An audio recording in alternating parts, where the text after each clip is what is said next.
शुका सारिखे पूर्ण वैराग्य जाचे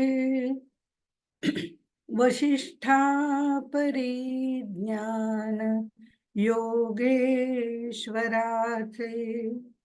कवी वाल्मिका सारिखा मान्य ऐसा नमस्कार माझा सद्गुरु रामदासा. जय जय रघुवीर समर्थ. आज आपण नवविधा भक्तीमधलं कीर्तन भक्ती हा दुसरा जो समास आहे, दशक चौथा समास दुसरा, तो आपण बघणार आहोत. नवविधा भक्ती ज्या वेळेला आपण बघतो त्यावेळेला काही काही एखादे आदर्श आपण आपल्या डोळ्यासमोर ठेवतो. हे नवविधा भक्तीच्या बाबतीमध्ये शास्त्राने सांगितल्याप्रमाणे काही आदर्श आपण आपल्या डोळ्यासमोर ठेवत असतो. तर ते जर आपण विचार केला तर थोडक्यात आपण बघूया, फार त्याच्या खोलात शिरायचं नाही, पण तरी सुद्धा रामायणामध्ये ज्या वेळेला नवविधा भक्ती सांगितली जाते अरे त्यावेळेला श्रवण भक्तीसाठी हनुमंताचं नाव घेतलं जातं. रामायणामध्ये श्रवण भक्ती करता हनुमंताचं नाव घेतलं जातं, कारण जिथे रामकथा आहे तिथे तो असतोच. आपण एक आसन मांडून ठेवतो रामकथा चाललेली असली की, हनुमंतासाठी तो आहेच तिथे असं आपण गृहीत धरतो. तसं भागवतामध्ये जर बघितलं तर परीक्षित राजाचं श्रवण भक्ती करता उदाहरण दिलं जातं. कीर्तन भक्ती करता रामायणामध्ये वाल्मिकी ज्यांनी शतकोटीचं रामायणाचं संकीर्तन केलं, ते कीर्तन करणारे म्हणून वाल्मिकींचं नाव घेतलं जातं.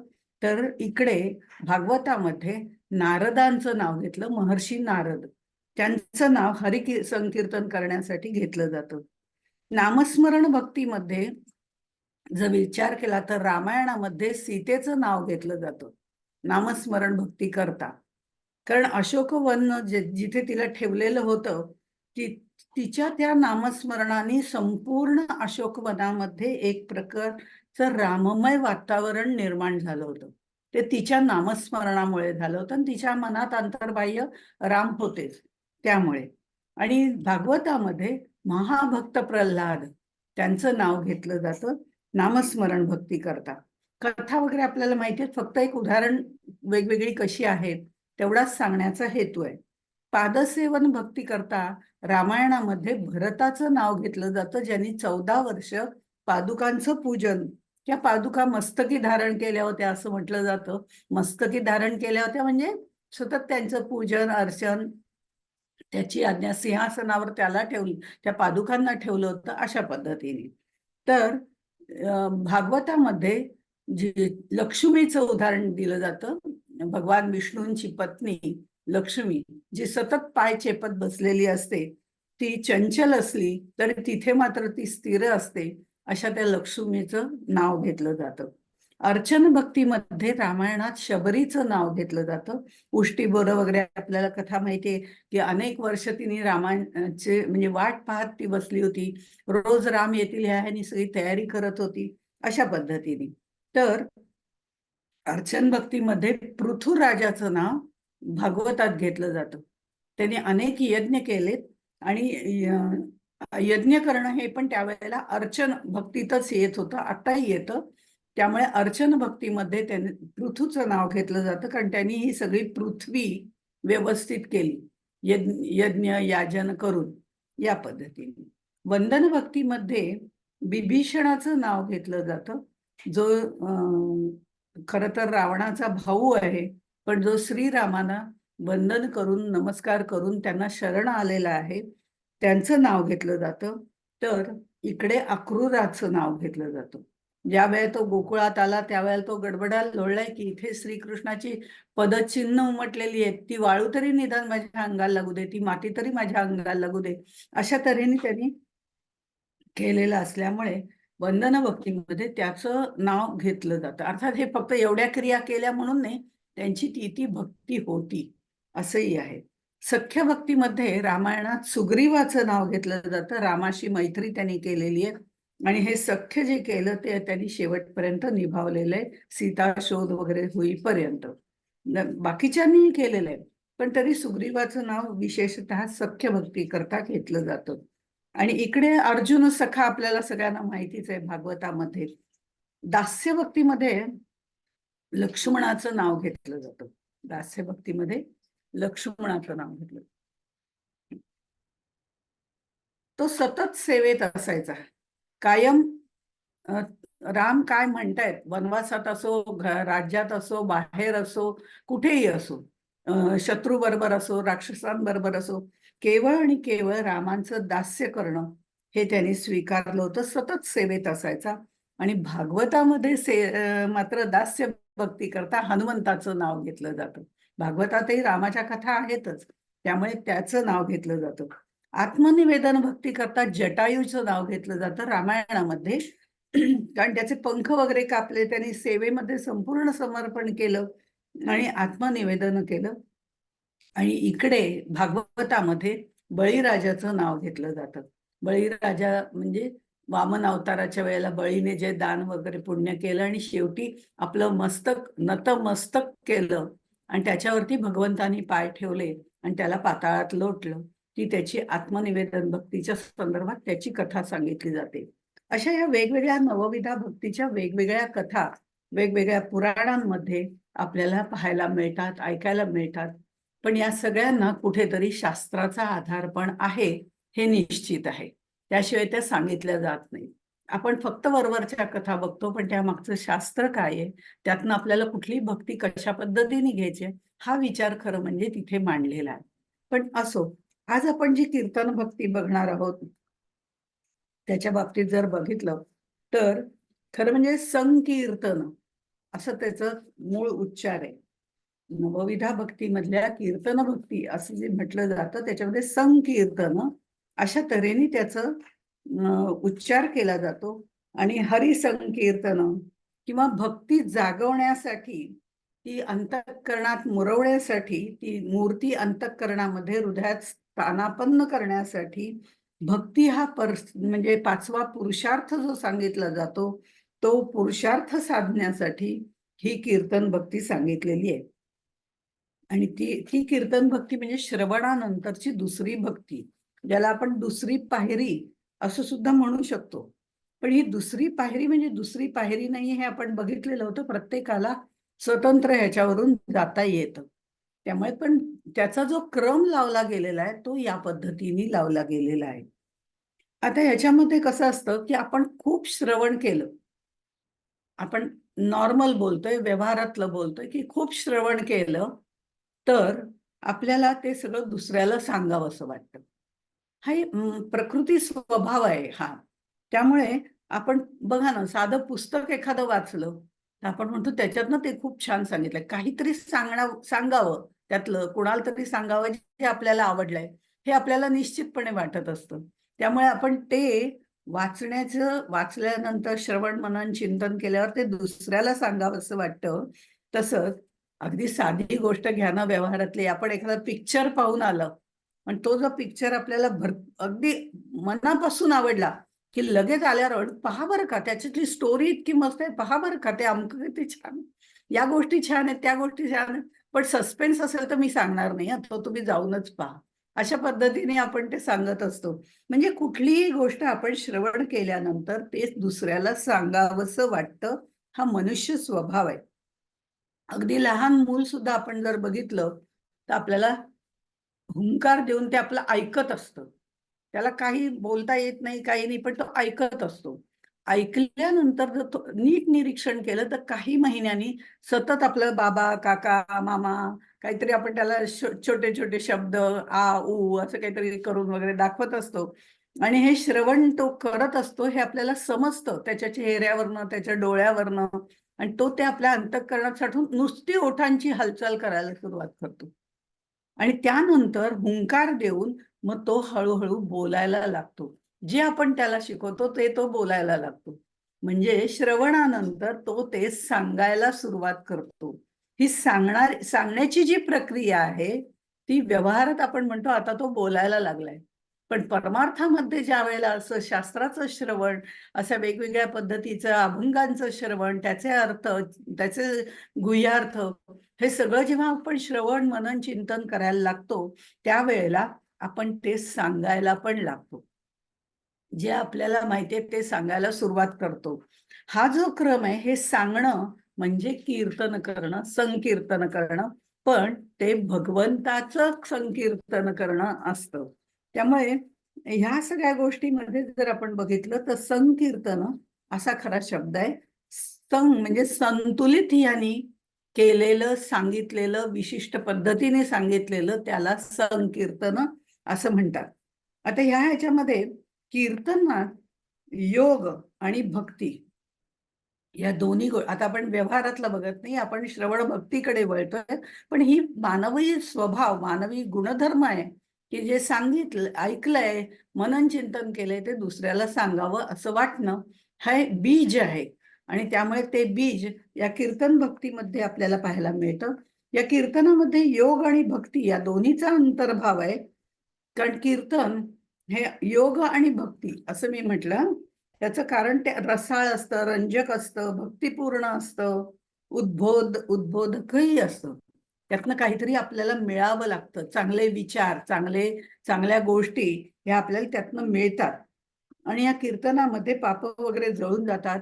आणि असं म्हटलं जातं, तर आपणही तसं म्हणायला हरकत नाही, कारण चांगले शब्द कानावर पडल्यावर आपल्या मनातली चित्तशुद्धी व्हायला लागते. आणि ती चित्तशुद्धी म्हणजे चित्तवृत्तींचा निरोध करणं ज्याला म्हटलं जातं, ते म्हणजे योग. चित्तवृत्तींचा निरोध करणं म्हणजे योग. हा योग कीर्तनामुळे, कीर्तन भक्तीमुळे निर्माण होतो. म्हणून योग आणि भक्ती या दोन्हीचा अंतर्भाव याच्यामध्ये आहे. खरं म्हणजे चित्तवृत्तींचा निरोध करणं कलियुगात आपल्याला बहुतांशी लोकांना जमत नाही. आमच्यासारख्या बद्ध माणसांना तर अजिबात जमत नाही. पण कलियुगात जे भल्याभल्यांनाच शक्य होत नाही, ते कीर्तन भक्तीमध्ये साध्य होतं असं संत सांगतात. कारण निदान तेवढ्या पुरतं कीर्तनामध्ये आपण ते नाद, ताल, वातावरण या सगळ्या ह्याच्यामध्ये सांगणारा जो उत्तम गायक वगैरे असेल किंवा सांगणारा जर चांगल्या पद्धतीने सांगत असेल, तर निश्चितपणे त्या क्षणापुरतं, मी जास्त म्हणत नाही, त्या क्षणापुरतं का होईना आपण त्याच्याशी तल्लीन होतो. त्यावेळेला चित्तवृत्तींचा निरोध होतो. त्या क्षणापुरता, थोड्या काळापुरता आपला तो चित्तवृत्तींचा, खरंच छान वाटतं ऐकायला म्हणून आपण तिथनं उठत नाही, हलत नाही, काही दुसरे मनात विचार येत नाहीत. हा चित्तवृत्तीचा एक प्रकारचा निरोधच आहे. त्यामुळे कीर्तनात रंगलेला माणूस त्यावेळेला चित्तवृत्ती निरोध करू शकतो, म्हणून तो योग आहे. तो तल्लीन होतो त्या भक्तीचा त्याच्यात अंतर्भाव आहे. म्हणून हा भक्ती आणि योग यांचा एक मिलाफ, सुंदर मिलाफ आहे. आणि त्यामुळे हा भक्ती योग जो आहे तो कीर्तनामध्ये साध्य होतो असं सांगितलं जातं. आता ह्याच्यामध्ये आपण जर बघितलं तर ज्या वेळेला एखाद्या माणसावरती आपलं भरपूर प्रेम असतं, त्याचे काही गुण आपल्याला आवडतात, तो गुणी असतो, चांगला असतो, हे सगळे जर ज्या वेळेला असतात तेव्हा त्याचं गुणवर्णन करून दुसऱ्याला सांगायला आपल्याला आवडतं. साध्या बोलण्यात अमकी धमकी व्यक्ती ना खूप छान आहे बरं का, नाही ते छान बोलतात किंवा त्यांचं वागणं चांगलं आहे, अमकं चांगलं आहे, कौतुक करणं, प्रशंसा करणं, स्तुती करणं हे आपल्या स्वभावातच असतं, मूळतःच असतं खरं म्हणजे. त्यामुळे ह्या सगळ्या गोष्टी सांगणं हे पण एक प्रकारचं कीर्तनच झालं. व्यक्तीच्या बाबतीत असतं तेव्हा त्याला कीर्तन म्हणत नाहीत, भगवंताच्या बाबतीत असतं तेव्हा त्याला कीर्तन म्हणतात. एवढाच फरक आहे. प्रपंच आणि परमार्थ दोन्ही आपल्याला साधायचंय. त्यामुळे दुसऱ्याचं कौतुक जरूर करावं आणि ते करणं गरजेचं आहे. पण काही लोकांना आपलंच कौतुक करायची सवय असते. तिथे भाव वाढतो. आपली स्वस्तुती करू नये, आपुली आपण करी जो स्तुती तो एक मूर्ख, असं समर्थांनी म्हटलेलं आहे. त्यामुळे आपली आपण स्तुती न करता दुसऱ्याची स्तुती करावी हे नक्की. आपल्याबद्दल सांगूच नये, बोलूच नये असं नाही. ते सांगण्याची गरजही काही वेळेला नसते, कारण ते आपल्या कृतीतून दिसलं तर ते जास्त श्रेष्ठ असतं. त्यामुळे आपल्याबद्दल अपरिचित माणसाला थोडीफार माहिती देणं, त्यांनी विचारली तर देणं ते वेगळं.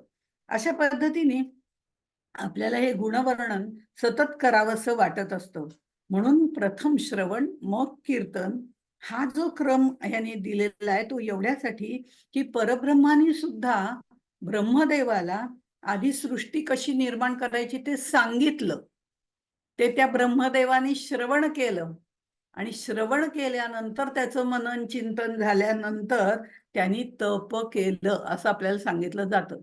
त्यांनी श्रवण मनन चिंतन केलं, कसं करता येईल, काय करता येईल. ब्रह्मदेवानी वेदशास्त्र दिली, सगळं दिलं, सगळ्या पद्धतीने परब्रह्माने ब्रह्मदेवाला सांगितलं आणि मग त्यांनी तप केलं. म्हणजे त्यांनी थोडासा विचार केला, काय पद्धतीने कशा पद्धतीने करता येईल. आणि मग त्यांनी ते केलं आणि मग मी असं केलं, मी तसं केलं, मी ह्याव केलं, मी त्याव केलं, ही सृष्टी निर्माण केली, अशा प्रजा निर्माण केल्या, असं त्यांनी सांगायला सुरुवात केली. हे संकीर्तन होतं, कारण तो त्या निर्मितीवरती खुश झाला होता. म्हणजे हे प्रथम श्रवण मग कीर्तन हा क्रम या दृष्टिकोनात नाही. आपली मुलं बाळ हुशार असतील तर त्यांचं आपण कौतुक करतो, किंवा नातवंड हुशार असतील तर त्यांचं आपण कौतुक करतो.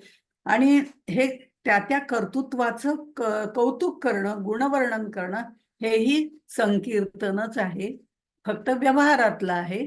ते भगवंताचं केलं तर मात्र ते कीर्तन योग याच्यामध्ये येतं. आणि हे कौतुक करणं ही आपली मुळातली प्रवृत्ती आहे. त्यामुळे मुळातली प्रवृत्ती आहे. आपण जसं मुलाबाळांचं करतो, आणि जावयांचं कौतुक तर सासूबाई जास्तच करत असतात, हे तर आपल्याला माहितीच आहे. कर्तृत्वाचं गुणवर्णन करताना जावई म्हणजे काय विचारूच नका, अशा पद्धतीने कौतुक केलं जातं. पण जावयाला दशमग्रह पण म्हणतात बरं का. हेही माहिती असेल आपल्याला, अर्थात त्या खोलात आपल्याला शिरायचं नाहीये. पण थोडक्यात कीर्तन बीज हे माणसाच्या स्वभावात असतं. प्रशंसा करणं, कौतुक करणं, स्तुती करणं म्हणजे संकीर्तन करणं. आणि त्या भगवंत चरित्राचा गुणांचं वर्णन ज्या वेळेला केलं जातं त्यावेळेला सातत्याने एखाद्या गोष्टीचं कौतुक केलं की आपल्याला त्याच्यामध्ये प्रेम निर्माण होतं. आणि ते प्रेम वाढणं, ती प्रीती तिथे वाढणं आणि त्याचं भावभक्तीपूर्ण वर्णन करणं, हे जे आहे ते नाम संकीर्तन आहे. मग प्रवचन, पारायण, नामसंकीर्तन, भारूड, भजन, काही देवदेवतांचे पोवाडे किंवा शूरवीर लोकांचे पोवाडे, हे सगळं जे आहे ना ते त्याच्यामध्ये येतं. त्याला कीर्तन भक्ती असं म्हटलं जातं. हे कीर्तन म्हणजे प्रेम करण्याची युक्ती, म्हणजे ती भक्ती. प्रेम करण्याची युक्ती म्हणजे भक्ती. त्याचं गुणवर्णन अंतःकरणापासून करणं, अंतःकरणापासून, वरवर नाही. वरवरही आपण बऱ्याच जणांचं कौतुक करतो, ते याच्यात येत नाही. पण त्याचं जे भक्तिपूर्व अंतःकरणाने जे वर्णन केलं जातं त्याला कीर्तन भक्ती असं म्हणतात. म्हणजे कीर्तन भक्ती हा पंचम पुरुषार्थ आहे हे आपण बघितलं. त्या कीर्तनाला भजन भक्ती सुद्धा म्हटलं जातं, कारण ते सतत भजन करणं म्हणजे गुणवर्णन करणं हे त्याच्यामध्ये आलं. त्याच्यात आध्यात्मिक प्रगती दोघांची केली जाते. म्हणजे कीर्तन भगवंताला त्याच्या गुणांचं पुन्हा पुन्हा ज्या वेळेला आपण वर्णन करत असतो तेव्हा ते गुण आपल्यात यावेत, आपण त्याच्यासारखं व्हावं, आपली चित्तशुद्धी व्हावी, आपल्यामध्ये ते गुण धारण करण्याची क्षमता यावी आणि त्याला आपल्या हृदयस्थानी ठेवून आपण त्याचं वर्णन करतो, तेव्हा ती कीर्तन भक्ती होते. अशा पद्धतीने आपल्याला इथे सांगितलेलं आहे. थोडक्यात ह्या सगळ्या गोष्टींचं वर्णन ऐकून आपलं भगवंताचं प्रेम वाढतं, म्हणून त्याला भक्ती असं म्हटलं जातं. आणि ती भक्ती पूर्ण अंतःकरणाने ज्या वेळेला हे श्रवण मनन चिंतन आणि दुसऱ्याला सांगणं या सगळ्या गोष्टी होतात तेव्हा त्याचं पर्यवसान भक्तीमध्ये होतं. ही अशी कीर्तन भक्ती आहे. आणि म्हणून समर्थ असं म्हणतात दुसऱ्या ओळीमध्ये, सगुण कथा करावी, भगवत कीर्ती वाढवावी, अखंड वैखरी वदवावी, यथा योग्य श्रीराम. आता हे सगळं ठीक आहे, आतापर्यंत सांगितलं ते. पण सगुण कथा करावी, आता हे करायची झाली. आपण ऐकतो, श्रवण करतो, त्याचं मनन चिंतन करतो, आपल्या आपल्या पुरतं करत असतो. त्यावेळेची गोष्ट वेगळी. पण ज्या वेळेला आपल्याला सगुण कथा करावी हे सांगितलं जातं आणि आपण ती कथा करायला सुरुवात करतो त्यावेळेला तिथे काही पाठांतर लागतं, काही गोष्टींचं काही पद, श्लोक, कथा म्हणजे ह्या सगळ्या ज्या गोष्टी आहेत ह्या आपल्याला त्याच्यामध्ये सांगाव्या लागतात. आणि हे सांगताना त्याच्यात नाट्य असावं लागतं. आता वीर रसाबद्दल एखादी गोष्ट सांगायची आहे, शिवाजी महाराज घोड्यांच्या बरोबर वगैरे चाललेले आहेत, तापा वाचतायत वगैरे, असं जे वर्णन आहे ते काय झालं, शिवाजी महाराज चालले होते, घोड्यांच्या टापा बिपा आल्या आणि ते बसले होते, खूप जोरात जोरात जोरात जोरात चालले होते, असं सांगून काहीच उपयोग नाही ना. त्याच्यामध्ये वीररसच आला पाहिजे. त्या घोड्यांच्या टापांचा आवाज, त्याच्याबरोबर सगळ्यांची चाललेली घोडदौड, अशा पद्धतीने ते काहीतरी वर्णन करताना तो भावही त्याच्यामध्ये यावा लागतो. तो भाव येण्यासाठी आधी आपल्या मनात तो भाव निर्माण व्हावा लागतो, तेव्हा तो बाहेर पडतो. म्हणजे हे वीररसातलं सांगताना उगीचच काहीतरी आपलं रे रे रे रे करून सांगितलं तर त्याचा परिणाम श्रोत्यामध्ये तर नाहीच नाही आणि वक्त्यामध्येही होत नाही. म्हणजे जे दोघांकडे जो संवाद व्हायला पाहिजे तो तिथे होत नाही. त्यामुळे या सर्व कथा पाठ असाव्या लागतात. असंख्य पदे, श्लोक वगैरे जे काही मधनं मधनं म्हटलं जातं ते सगळं असावं लागतं. आणि बोलण्यामध्ये मध्येच तासभर थांबलाय, काही कळेल ना पुढे आता काय बोलतायत का नाही बोलतायत, असंही चालत नाही. त्याला एक प्रकारचा फ्लो ज्याला म्हणतात तोही असणं गरजेचं असतं. त्याच्यात खंड पडून चालत नाही. आणि रे रे करणारा कीर्तनकार समर्थांना अजिबात मान्य नाही. त्यामुळे तेही तसे स्पष्ट वक्ते होते, तेही नीटपणे सांगणारे होते. खणखणीत आवाजामध्ये वीररसात बोलतील तर अगदी आतून अंतःकरणातून भावनेचा ओलावा देऊन भक्तिरसातलं पण बोलतील. हे जे बोलण्याचं नाट्य आहे ते सुद्धा साधावं लागतं. त्यामुळे हरिकथा कशी करावी आणि कशी करू नये याच्याबद्दल पुढे समर्थांचे 2 समास आहेत. कीर्तन लक्षण, हरिकथा लक्षण वगैरे अशा पद्धतीचे. आत्ता आपल्याला त्यांनी फक्त कीर्तन भक्ती सांगायचं ठरवलेलं आहे आणि कीर्तन भक्तीचं फक्त बीजारोपण केलेलं आहे. मग ती आपल्यामध्ये कशी मुरवायची हे वारंवार मधनं मधनं ते सांगतच राहतात. त्यामुळे हे जे कीर्तन करायचं आहे, नाम संकीर्तन करायचं आहे, आता भारुड वगैरे करायचं असेल तर तो जोश पाहिजे, भजन करायचं असेल तर तो भाव पाहिजे, कथा सांगायची असेल तर ती कथा कोणत्या ह्याच्यावर अवलंबून आहे तो रस त्याच्यामध्ये आला पाहिजे. या सगळ्या गोष्टी याच्यामध्ये त्यांनी सांगितलेल्या आहेत. सगुण कथा करावी म्हणणं सोपं आहे, पण त्याच्यामागे एवढ्या सगळ्या गोष्टी येतात. भगवत कीर्ती वाढवावी, लोकांची कीर्ती वाढवण्यापेक्षा भगवंताची कीर्ती आपण सांगावी, ती जास्त चांगली असते. पण भगवंताची कीर्ती सांगण्याकरता आपल्यामध्ये मुळात भगवंत प्रेम असायला पाहिजे, तर ते सांगितलं जातं. हेही तितकंच खरं आहे.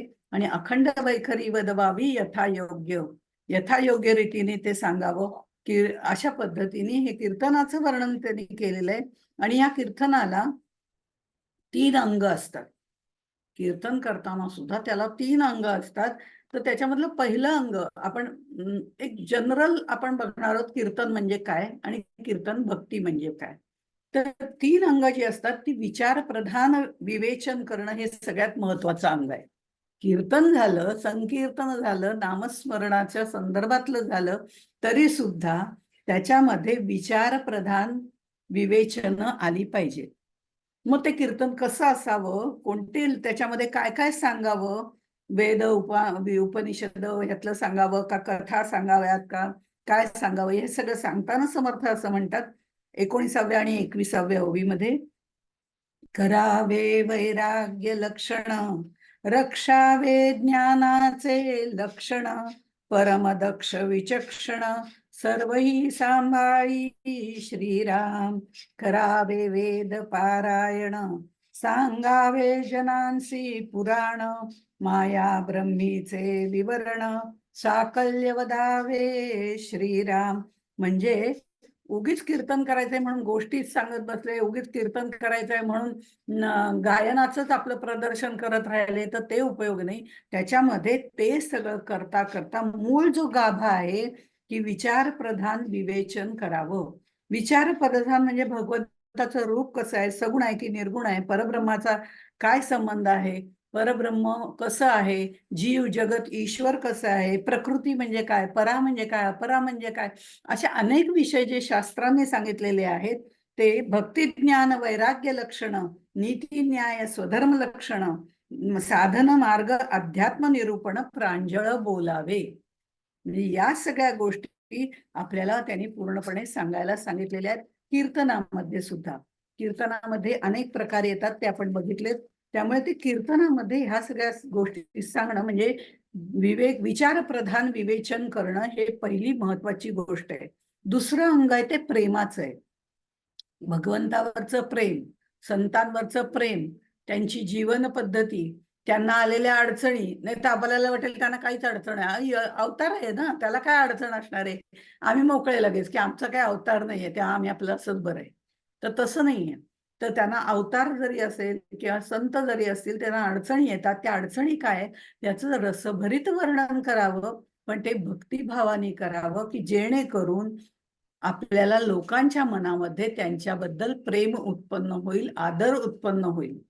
हे दुर्गुण सांगण्याला कीर्तन म्हणत नाहीत बरं का. म्हणजे मी आता मुद्दामून उल्लेख करते, कारण मिळतंय मग ते यांचं काही तसं नाही, ते अमकं नाही, ते भगवंताचं काही खरं नाही, त्यांनी आपलं ते अवतार होता म्हणून केलं, असं सांगू नये. कारण भगवंताबद्दल प्रेम निर्माण होऊन त्याच्याबद्दल भक्ती हा पंचम पुरुषार्थ म्हटलेला आहे. त्यामुळे तिथपर्यंत जाण्याची ओढ निर्माण व्हावी हे महत्वाचं आहे. आणि म्हणून वर्णन करताना काय वर्णन करायचंय ते 9व्या ओवीमध्ये ते सांगतात. यश कीर्ती प्रताप महिमा आवडी वर्णावा परमात्मा, जेणे भगवत भक्ताचा आत्मा संतुष्ट होये श्रीराम. म्हणजे हे सगळं निर्माण होणं गरजेचं आहे. तिसरं अंग जे आहे ते व्यक्तिगत प्रगती. म्हणजे कीर्तन करायचं, पुराण करायचं आणि आपण आपले कोरडे पाषाण, तसं काही उपयोगाचं नाही. तिसरे अंग व्यक्तिगत प्रगती जी आहे ती करावीच लागते. ती व्यक्तिगत प्रगती असेल तर कीर्तनाचा प्रभाव कीर्तनामध्ये पडतो. हे महत्वाचा अंक आहे कीर्तनकारांच्या दृष्टिकोनातनं, प्रवचनकारांच्या दृष्टिकोनातनं. हे प्रेमाचे संबंध, हृदयाचे हेलकावे घेणारे प्रसंग, हे संतांना आधी मुळामध्ये त्याच्यामध्ये तल्लीन व्हावं लागतं. आणि जर तल्लीन व्हायचं असेल तर मन निर्मळ असणं महत्वाचं आहे. मन निर्मळ असेल तरच तो भगवंत इथे प्रतिष्ठित होतो आणि त्याच्याबद्दलचं संकीर्तन जास्त चांगलं केलं जातं. अशी वृत्ती कीर्तनकाराची असणं गरजेचं आहे. तेव्हा ते कीर्तन रसमय होतं.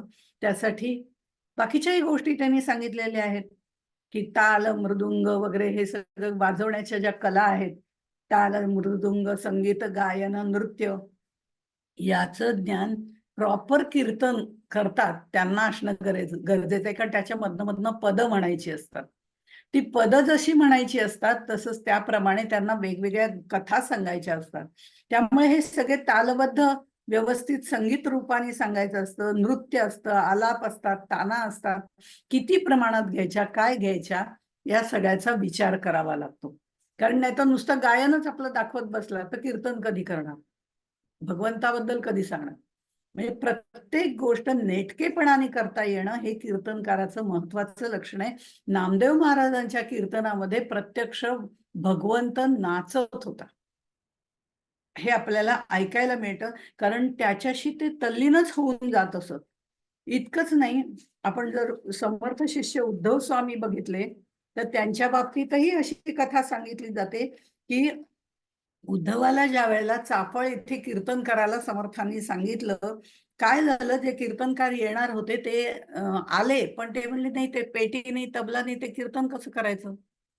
अजूनही अशी परिस्थिती आहे, त्यांना सगळं व्यवस्थित लागतं तेव्हाच ते कीर्तन करतात आणि ते गरजेचं पण असतं काही वेळेला. पण तरी सुद्धा साथीला कोणी नाही म्हणून मी कीर्तन करणार नाही, हे बरोबर नाही. आपली सेवा आपण करायचीच असते. त्यावेळेला समर्थ म्हणले, अरे उद्धव, कशाला वाट बघतो, तू करून घे कीर्तन, टाळ आहेत ना तुझ्या हातात, कर सुरुवात. असं म्हटल्याबरोबर कीर्तन करायची आज्ञा झाली आणि उद्धव स्वामी तिथे कीर्तन करायला उभे राहिले. त्यांच्या मनामध्ये श्रद्धा होती, भक्ती होती, देवाबद्दल परिपूर्णता होती आणि हे सगळं होऊन समर्थ आज्ञा होती, सद्गुरूंची आज्ञा होती. टाळ हातात घेतले आणि कीर्तनाला सुरुवात केली. ते कीर्तन इतकं रंगात आलं, इतकं रंगात आलं, ते त्याच्याशी तल्लीन होऊन गेले आणि ते कीर्तन करता करता, तो मोठा झगा वगैरे घातलेलाच होता त्यांनी, ते सगळं फिरायला लागले, गोल गोल गोल गोल गोल गोल सगळीकडे फिरत फिरत ते नामस्मरण आणि टाळ घेऊन नाचायला लागले. आणि ते नाचताना त्यांची भक्ती बघून तिथे असलेला मारुती प्रसन्न झाला आणि तो मारुती प्रगट झाला आणि त्यांनी त्याच्या मागे त्या घंटा आणि त्यांच्या मागे त्या झांजा वाजवायला सुरुवात केली. जसं जसं उद्धव स्वामी फिरत होते तसं तसं तो मारुती पण गिरक्या घ्यायला लागला, फिरायला लागला. इतका तो तल्लीन झाला आणि उद्धव स्वामींच्या त्या खालच्या घागऱ्या म्हणजे असं झग्याचा जो घोळ असतो ना, त्या घोळाला पूर्णपणे तो शेंदूर लागायला लागला मारुतीचा आणि तो पूर्ण केशरी रंगाचा होऊन गेला. आणि त्यावेळेला समर्थांनी बघितलं की मारुतीही नाचतोय, उद्धवही नाचतोय. त्यावेळेला त्यांनी सांगितलं, उद्धवा बाबा कीर्तन थांबव, आधी पहिलं मागे वळ. उद्धव स्वामींना हेही पत्ता नव्हता की मारुती आपल्या बरोबर नाचतोय. त्यावेळेला त्यांनी असा विचार केला की बाबा आता थांबव, पहिलं थांबव आणि मग आधी पहिला नमस्कार कर, मागे नमस्कार कर, तुझ्या मागे तो नाचतोय बघ. आणि हे झाल्यानंतर मग मात्र उद्धव स्वामींनी कीर्तन थांबवलं. थांब म्हटल्याबरोबर थांबवलं, मागे वळून नमस्कार केला. मारुती त्यावेळेला प्रसन्न झाले, हनुमंत त्यांना प्रसन्न झाले. आणि मग त्यांनी सांगितलं, उद्धवा तू इतका त्याच्यात तल्लीन होतोस, इतकं तल्लीन होऊन कीर्तन करायला लागला तर तुला वेळेचंही भान राहणार नाही आणि कशाचंच भान राहणार नाही. तेव्हा तू असं कीर्तन करत जाऊ नको, तू पहिलं आसनावरती बसून कीर्तन करत जा, की जेणेकरून मारुतीला जे श्रम होतात ते त्याला होणार नाही. कारण तू कीर्तन करायला लागल्यावर तो नाचायला सुरुवात करतो, त्याला श्रम होत आहेत. तर तसं करू नको. आणि आजही आपण जर बघितलं तर उद्धव स्वामींच्या परंपरेमधले जे लोक आहेत ते उभ्यानी कीर्तन करत नाही, ते बसून कीर्तन करतात. आणि कीर्तन करताना कीर्तनाच्या प्रारंभी आणि कीर्तनाच्या शेवटी मागे आणि पुढे दोन्हीकडे नमस्कार करतात आणि मग सुरुवात करतात. असा हा म्हणजे इतकं कीर्तनामध्ये तो मनुष्य तल्लीन होऊन जाऊ शकतो हे निश्चित आहे. हे जे कारण इथे व्यक्तिगत प्रगती झालेली आहे ना, तो भगवंत त्याचं जप ध्यान स्तप सगळं चालू आहे. त्यामुळे ही व्यक्तिगत प्रगती असणं अत्यंत आवश्यक आहे. आणि इतकंच नाही, वेण्णा स्वामी सुद्धा उत्तम कीर्तन करतच होत्या, तेही आपल्याला माहिती आहे. की आपण जर बघितलं तर मीराबाई सुद्धा कीर्तन करताना, नामसंकीर्तन करताना नृत्य करत असो. नृत्य ही सुद्धा कला आहे आणि ती भगवंत चरणी अर्पण करून त्या कीर्तन करत असत. त्यावेळेला त्या बघत नसत की मी कुठली राणी आहे का, मी अमकी आहे का, मी तमकी आहे का. तर तिथे फक्त मेरे तो बस गिरीधर गोपाल एवढंच त्यांच्या डोक्यात असायचं आणि ते करत असत.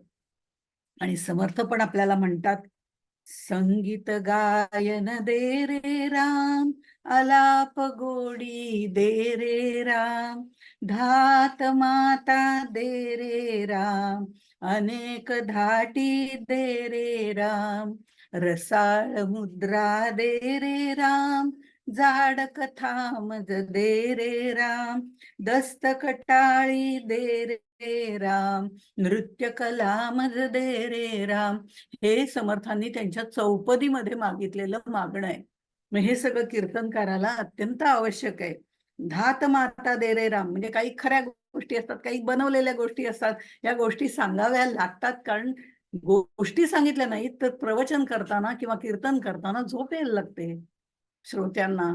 त्यांची काळजी घ्यायला पाहिजे की नाही. तर त्यामुळे गोष्टी सांगितल्या जातात, खऱ्या गोष्टी असतील, काही कल्पित गोष्टी असतील. धात माता दे रे राम, आलाप गोडी वगैरे हे सगळं गायनाचं आलं. तर अनेक धाटी दे रे राम म्हणजे काही दंतकथा असतात ज्या पूर्वापार चालत आलेल्या असतात, त्या द्या. रसाळ मुद्रा सांगताना त्या चेहऱ्यावरती ते भाव निर्माण होऊ दे. आणि जाड कथा, गंभीर आशयाच्या वेदशास्त्राधिष्ठित अशाही कथा मला माहिती पाहिजेत. कारण आपल्या उपनिषदांमध्ये वगैरे सुद्धा कथा आहेतच, त्यामुळे त्याही माहिती पाहिजेत. दस्तकटाळी म्हणजे तालज्ञान, रागज्ञान हे पण आपल्याला असायला पाहिजे. असं समर्थांनी त्यांच्या चौपदीमध्ये मागणं मागितलेलं आहे. हे सगळं असेल तर प्रवचन, कीर्तन, गायन ह्या सगळ्या गोष्टी आपल्याला आपोआपच येतात. एक जाता जाता गोष्ट आठवली ते सांगते की लोकमान्य टिळक साधारण 1916च्या सुमारास नागपूरला एक संमेलन भरलं होतं. कीर्तन संस्थेचं संघटन करण्याविषयीचं संमेलन होतं, कीर्तन संस्थेचं. आणि त्यावेळेला लोकमान्य टिळकांनी जे अध्यक्षीय भाषण केलं त्याच्यामध्ये ते म्हणाले होते की मी पत्रकार झालो नसतो तर मी कीर्तनकार नक्की झालो असतो.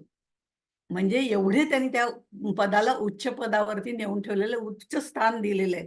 कारण त्यांच्या अध्यक्षीय भाषणातली एक 2-4 वाक्य वाचून दाखवते, म्हणजे आपल्या लक्षात येईल. मी पत्रकार झालो नसतो तर मी कीर्तनकार झालो असतो, हे त्यांनी पहिल्यांदा सांगितलं. धर्माचा, नीतीचा उपदेश हा कीर्तनकाराचा आत्मा असतो. धर्माचा आणि नीतीचा उपदेश. गायन वादन ही त्याची जोड जी दिली जाते ती जेवणावेळी असतात किंवा भोजन प्रसंग असतो त्यावेळेला ज्या उदबत्त्या रांगोळी वगैरे काढलेली असते ना, ती असली की मन प्रसन्न होतं. तसं गायन वादन ही जोड असावी लागते. विद्या, विवेक, वैराग्य, निस्पृहता, लोककल्याणाची प्रबळ इच्छा हे कीर्तनकाराचे गुण आहेत. संसारी मनुष्याच्या मनात ईश्वर आणि धर्माबद्दल उदात्त विचार जागृत करणं, प्रपंच आणि परमार्थाचा मेळ साधण्याच्या दृष्टिकोनातनं हे उदात्त विचार जागृत करणं हे कीर्तनकाराचं ध्येय असलं पाहिजे. त्यांनी प्रपंच सोडून द्या वगैरे असं सांगायची गरज नाहीये. तर प्रपंच करता करता परमार्थ करता येतो, पण दोन्ही ठिकाणी जो प्रपंच करील नेटका तोच परमार्थ विवेका, असं समर्थ म्हणतात. प्रपंच नेटका करतो तोच तो परमार्थ करू शकतो, कारण तिथे त्याला अनेक गोष्टी येतात. आणि प्रपंचामध्ये अनेक गोष्टींचं दुःख किंवा अनेक घडामोडी ज्या घडत असतात त्यामध्ये आपण ह्या परमार्थ मार्गाला लागणं अत्यंत कठीण असतं. निसर्गाच्या सान्निध्यात ऋषीमुनी राहिले तर त्याच्यात काही विशेष नाही हो. या सगळ्या प्रपंचाच्या ह्याच्यामध्ये आम्हाला तिथे राहायचं हे अवघड असतं. आणि म्हणून ते जागृत करणं हे कीर्तनकाराचं कर्तव्य आहे. अशा सगळ्या गोष्टी त्यांनी सांगितल्या होत्या. आणि कीर्तन संस्था ही सामाजिक दृष्टिकोनातनं अत्यंत महत्वाची आहे. ती ठिकठिकाणी स्थापन झाली पाहिजे, असाही त्यांनी त्यावेळेला उल्लेख केलेला होता. अशा तऱ्हेने हे सगळं कीर्तनाचं वर्णन करताना आपण कीर्तनाची 3 अंग बघितली, पण कीर्तनाचं जे बहिरंग आहे, कीर्तनाचा बहिरंग म्हणजे प्रत्यक्ष कीर्तन करताना त्या कीर्तनाची मांडणी, त्यातले नवरसाचे भाव, दास्यभाव, करुणाभाव, शृंगार रस, वीर रस, हे सगळे त्या कीर्तनकाराला दाखवावे लागतात. हे बहिरंग आहे. मगाशी मी म्हटलं तसं सूरतालाचं ज्ञान मांडताना त्याची मांडणी करताना सुद्धा ते पद कोणत्या रागात म्हणावं की ते ह्या कथेला सूट होईल, या पद्धतीने विचार करावा लागतो.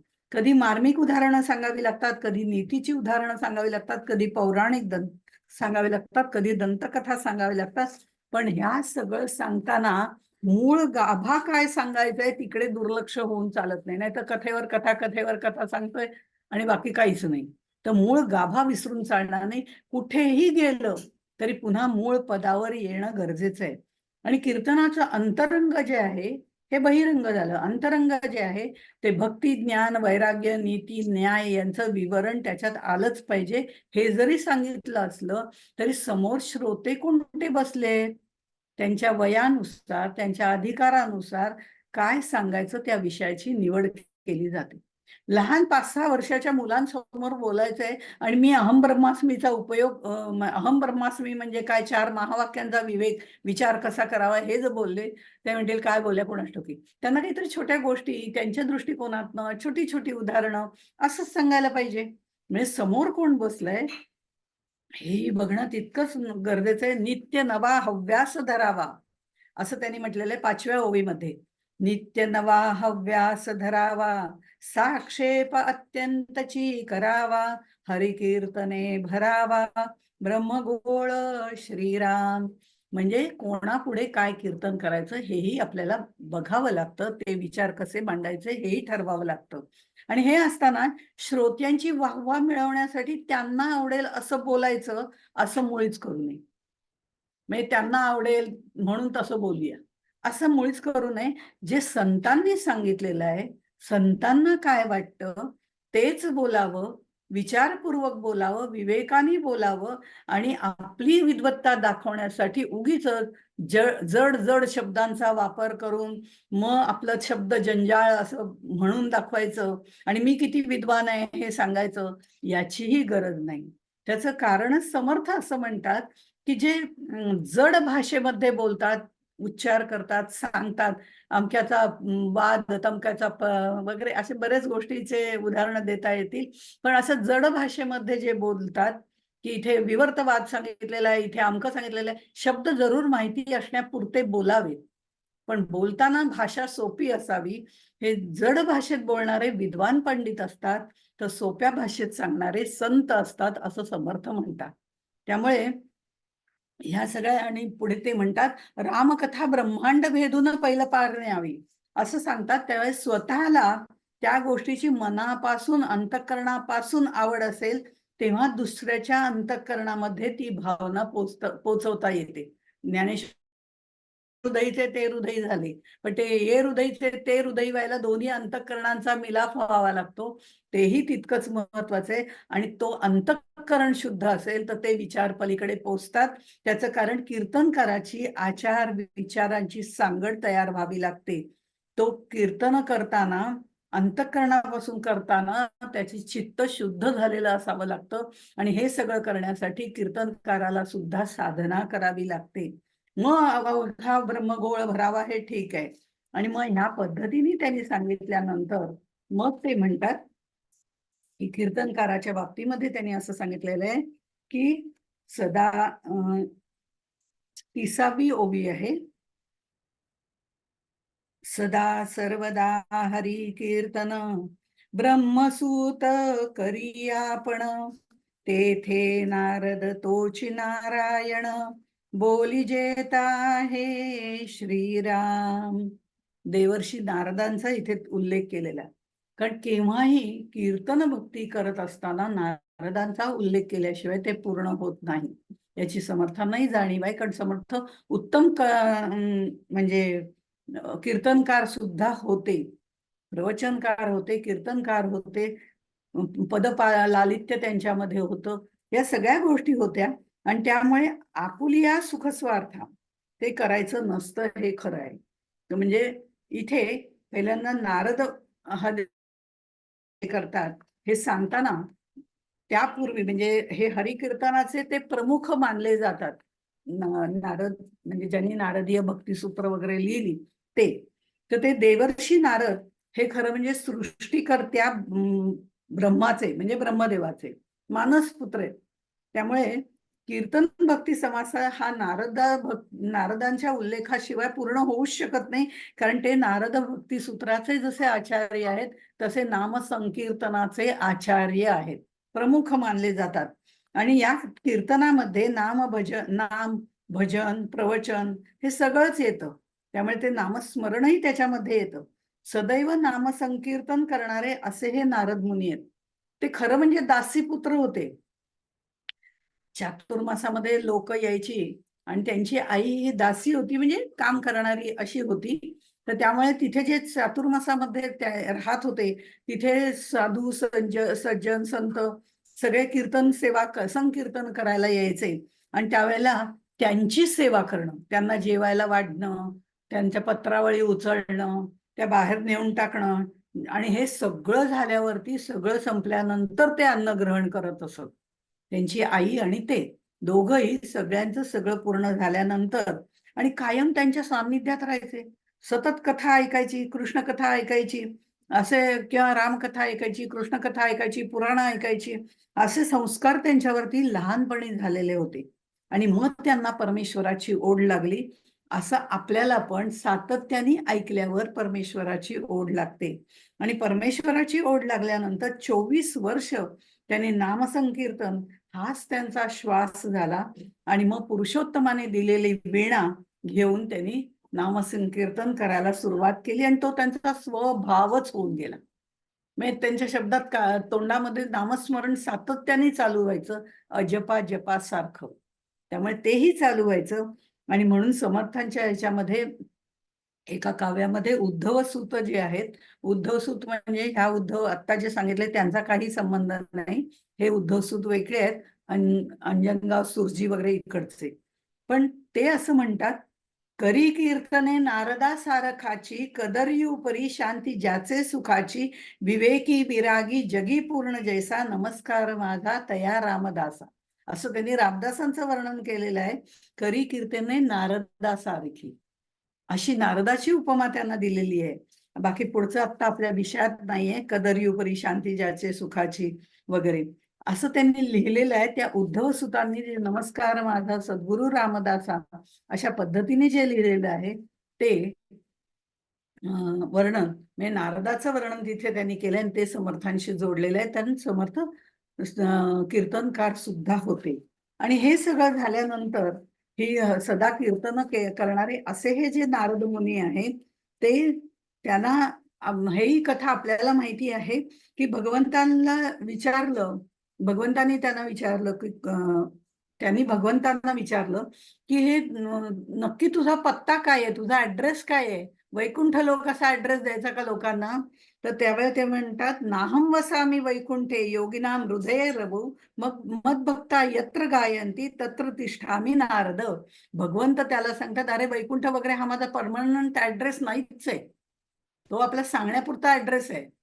कधी आधी मध्ये तिथे मी असतो पण मुळामध्ये मी कुठे असतो? मदभक्ता यत्र गायंती तत्र तिष्ठामी नारद. माझे जे भक्त आहेत त्यांच्या हृदयामध्ये मी वास करतो असं त्यांनी त्यावेळेला तिथे सांगितलेलं आहे.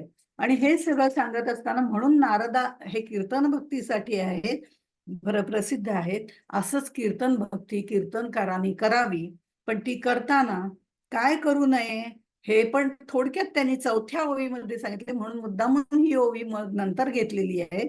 आपुलिया सुखस्वार्था केलीच करावी हरिकथा, हरिकथे विण सर्वथा राहोच नये श्रीराम. आपुलिया सुखस्वार्था करू नये, आपल्या आनंदाकरता करावी, आपल्या आत्मानंदाकरता करावी. पण ह्याच्यातनं मला किती मिळेल, याच्यातनं मला काय काय पाहायला मिळेल? म्हणजे मग काही वेळा कीर्तनकार, आता हल्लीचे कीर्तनकार असतात, कीर्तनकार म्हणजे कीर्तन प्रवचनकार कोणीही म्हणूया, आपण सगळेच त्याच्यामध्ये धरूया. हे काय नाही, येईन मी पण मग तुम्ही काय देणार इथपासूनच पहिली सुरुवात असते. तर काय देणार म्हटलं की कलुषित झालंच ना. तर तशी न करता जे काय असेल ते परमेश्वराची इच्छा हा भाग आहे. आपल्या सुखस्वार्थासाठी करू नये तर आपल्या आनंदासाठी करावी. हे प्रवचन कीर्तन ही आपल्या आनंदासाठी, आपला अभ्यास व्हावा, आपल्या मध्ये परमार्थाची ओढ लागावी, त्या परमेश्वराला जितकं जवळ जाता येईल तितकं जाण्याची आपली इच्छा तयार व्हावी, या दृष्टिकोनातनं ती करावी. केलीच करावी हरिकथा, असं करायची म्हणून करू नये, हेही तितकंच खरं आहे. करायची म्हणून करू नये तर ती मनापासून करावी, हे महत्वाचं आहे. जसं ते मागे गोष्ट सांगितलेली होती तानसेन आणि बादशाची, त्या पद्धतीने की मला करायचे तेव्हा मी करीन, मला यायचे तेव्हा मी येईन आणि मी तिथे गायन करेन असं तो म्हणतो. ते मी गायन करतो ते तुझ्या बादशहासाठी करणार नाही, मी करीन तर ते माझ्या कृष्णासाठी करीन. अशा पद्धतीने जे केलं जातं तिथे परिपूर्ण अशी चित्तशुद्धी झालेली असते. त्यामुळे इथे सद्गुरूंच्या बाबतीमध्ये असं म्हटलं जातं की सद्गुरू जे असतात ते आपल्याला ही वाट दाखवत असतात. सद्गुरू हे परब्रह्माचं दुसरं रूप आहे. त्यामुळे सद्गुरू आपल्याला अशा पद्धतीने प्रवचन कीर्तन करायची वाट दाखवतात आणि मग ते म्हणतात की आहे ते तुके देवाचे, हे आहे ते तुके देवाचे हे लक्षात घेऊनच ते करावं लागतं. आणि अशा तऱ्हेने जे कीर्तन केलं जातं त्या कीर्तनाची जर व्याख्या करायची झाली, प्रत्यक्ष व्याख्या करायची झाली तर आपल्याला असं म्हणता येईल, कौशल्यपूर्ण क्रियेनी, कौशल्यपूर्ण क्रियेनी परमार्थ स्वरूपाचा, परमात्म स्वरूपाचा साक्षात अनुभव देणारी मूर्तिमंत कला आणि मोक्षदायक शास्त्र यांचा आल्हाददायक संगम म्हणजे कीर्तन भक्ती. आतापर्यंत जे सांगितलं त्याचं सार. कौशल्यपूर्ण क्रियेनी, आता बघा ना, गायन वादन नृत्य नाट्य तालज्ञान रागज्ञान हे सगळं जर बघितलं तर याचा योग्य समन्वय घालावा लागतो. हे कौशल्यपूर्ण क्रियेनी म्हणजे प्रॉपर त्याची ती क्रिया ज्या वेळेला करतो, गायन वादन नृत्य वगैरे किंवा काय जे असेल, या सगळ्या कलांचा नेटकेपणाने वापर केला जातो आणि त्यामध्ये मोक्षदायक असंही म्हटलेलं आहे. तर मोक्षदायक म्हणजे शास्त्राप्रमाणे त्याच्यातले विचार सांगितले जातात, पुराणांप्रमाणे कथा सांगितल्या जातात. हा सगळा विचार जिथे मांडला जातो म्हणजे साक्षात्कारापर्यंत जाण्यासाठी जे जे विचार आहे ते त्या व्याख्यानाचे विषय किंवा त्या कीर्तनाचे विषय घेऊन त्याप्रमाणे ते या सगळ्यामध्ये गुंफून मांडले जातात. अशी ही जी मूर्तिमंत कला आहे त्यानुसार ईश्वर प्रीती, ईश्वर भक्ती त्यामुळे निर्माण केली जाते. भक्ती निर्माण झाल्याशिवाय पुढचं होत नाही. त्यामुळे ती भक्ती त्यातनं त्या संकीर्तनातनं निर्माण केली जाते. म्हणून ते मोक्षदायक शास्त्र आणि कला यांचा आल्हाददायक संगम त्याला कीर्तन भक्ती असं म्हणतात, असं त्यांनी म्हटलेलं आहे. इतकं कीर्तन सहज सोपं होतं की 4 वर्ग केले, त्याचे गायडन्स घेतला आणि त्याप्रमाणे कीर्तन भक्ती, तर ती कीर्तन भक्ती होत नाही, ते कीर्तन होईल. पण कीर्तन भक्ती ही त्याच्या पलीकडची गोष्ट आहे आणि त्यामुळे ह्याला संकीर्तन असं म्हटलं जातं. हरिकीर्तन, हरिसंकीर्तन, नामसंकीर्तन. आणि म्हणूनच ह्या कीर्तन भक्तीला सुद्धा पंचम पुरुषार्थ मानलेला आहे. कारण पंचम पुरुषार्थ म्हणजे 4 पुरुषार्थ आपल्याला माहिती आहेत आणि त्याच्या पुढचा हा पुरुषार्थ त्यांनी म्हटलेला आहे.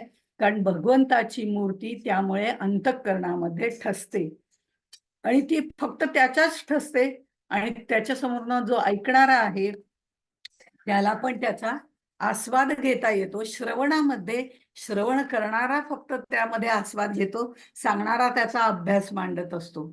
श्रवण करणारा त्याचा आस्वाद घेत असतो, म्हणजे त्यावेळेला तो एकटाच आस्वाद घेतो. पण कीर्तन भक्तीमध्ये कीर्तन करणाराही तल्लीन होतो आणि कीर्तन ऐकणाराही तल्लीन होतो. असे हे दोघंही त्यावेळेला परिपूर्णरित्या त्याच्यामध्ये मिसळून जातात आणि त्यामुळे हा कीर्तन भक्तीचा महिमा आहे. त्याच्यामध्ये समत्व योग साधला जातो. आणखीन एक महत्वाचा योग म्हणजे समत्व योग साधला जातो. कीर्तनाला, प्रवचनाला काय किंवा कीर्तनाला काय, दोन्ही ठिकाणी ते येतं. पण तरी इथे दोघं तल्लीन होतात असं सांगितलंय, म्हणून आपण असं म्हणतो की इथे समत्व योग साधला जातो दोघांचा. कसा साधला जातो? आणखीन एक गोष्ट त्याच्यामध्ये अशी आहे की कीर्तनाला कोणी राव येव तरी आनंद आहे, कोणी रंक येव तरी आनंद आहे, कोणी लहान येव तरी आनंद आहे, कोणी मोठा येव तरी आनंद आहे. एखादा बद्ध येऊन बसला तरी हरकत नाही, एखादा सिद्ध येऊन बसला तरी हरकत नाही. दोन्ही पुढे होणारं संकीर्तन हे परिपूर्णच असायला हवं.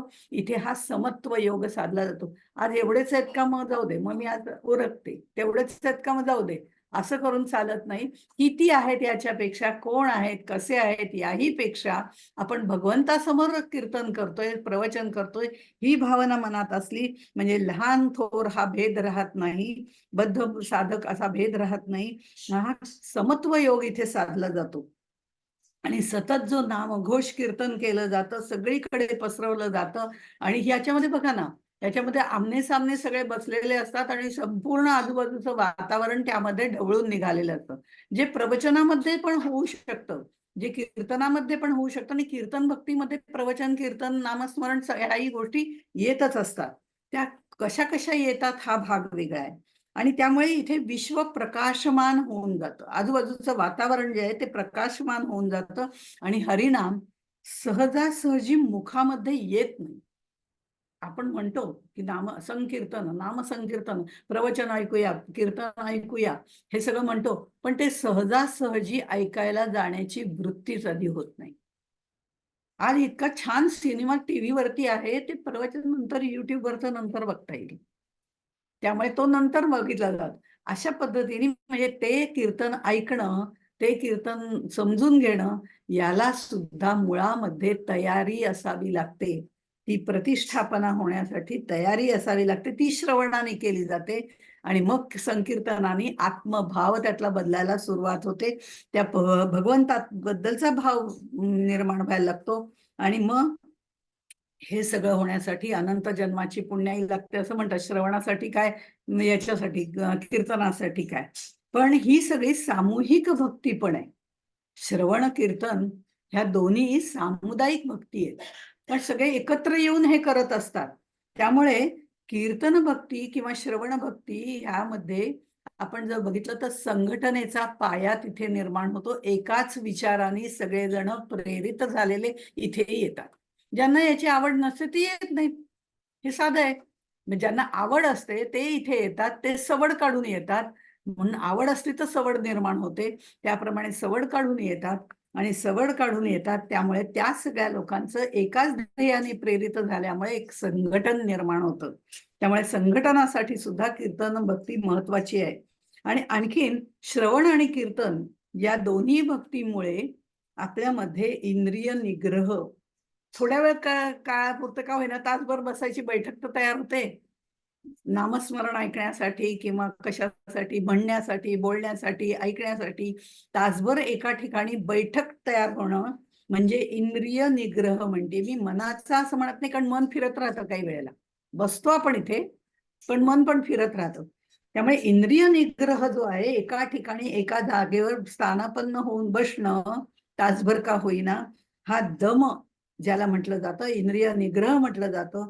आपण बघतोय ना की आत्ताच्या ह्या चौथ्या दशकामध्ये षट संपत्ती, जे साधन चतुष्टयापैकी शेवटची, तर ते शमदमादी संपत्ती, षट संपत्ती असं जे म्हटलं झालं, त्यातला दम जो आहे, तो इंद्रिय निग्रह जो आहे, तो आपल्याला इथे साध्य होतो. श्रवण आणि कीर्तन भक्तीमध्ये तो साध्य होतो. आणि तो एकदा साध्य झाला की मग आपल्याला हळूहळू आपली मनाची बैठक तयार होते. आणि ही मनाची बैठक ज्या वेळेला तयार होते, तेव्हा मग मनुष्य हळूहळू त्या मार्गाला, कीर्तनाच्या मार्गाला, श्रवणाच्या मार्गाला सुरुवात करतो. अनेक प्रकारचं श्रवण कीर्तन ऐकल्यानंतर मग साहजिकच त्याला त्याच्याबद्दल ओढ निर्माण होते.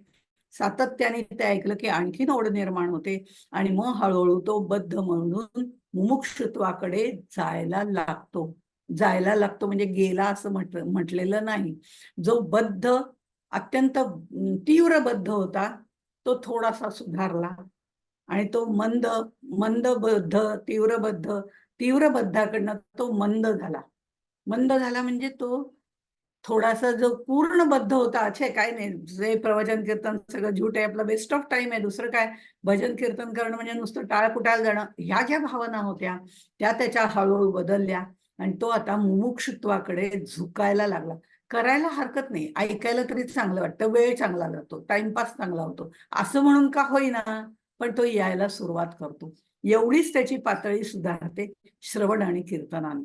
बाकीचे जे तयार असतात ते तिथे येतात, त्यांची मनाची धारणा तयार होते, त्यांच्या अंतःकरणाची चित्तशुद्धी होते, या गोष्टी होतात आणि इंद्रिय निग्रह त्यांना साधायला लागतो. पण हा बद्ध जो असतो तो मुमुक्षुत्वाकडे झुकायला लागतो. क्रिया पालटे तात्काळ, या पद्धतीने हळूहळू क्रिया पालटाल. तात्काळ म्हटलं तर ती तात्काळ पालटत नाही, हळूहळूच पालटते. आपल्याला फक्त ते लालूच दाखवलं की बस तुम्ही भजन कीर्तन ऐकलं, झाला मोक्ष तात्काळ. औषधाचा एक चमचा घे, तुला लगेच बरं वाटेल. आपण मुलांना म्हणतो की नाही, आपल्याला माहिती असतं आज काही त्याला बरं वाटत नाही, एवढा ताप आहे, औषधाचा एक चमचा घे, तात्काळ बरं वाटेल. हे तात्काळ समर्थांचं म्हणणं आहे. क्रिया पालटे तात्काळ. ती क्रिया पालटण्याची जी सुरुवात आहे ती इथे कीर्तन भक्तीपासून, श्रवण कीर्तन या दोन्हीपासून होते. आणि म्हणून अशी ही कीर्तन भक्ती त्यांनी आपल्याला सांगितलेली. जसजसं याच्या खोलात जावं तसतसं परिपूर्ण नारदासारखी कीर्तन भक्ती आपल्यामध्ये निर्माण झाली तर पंचम पुरुषार्थ निश्चितपणे आपल्याला प्राप्त होईल, यात शंकाच नाही.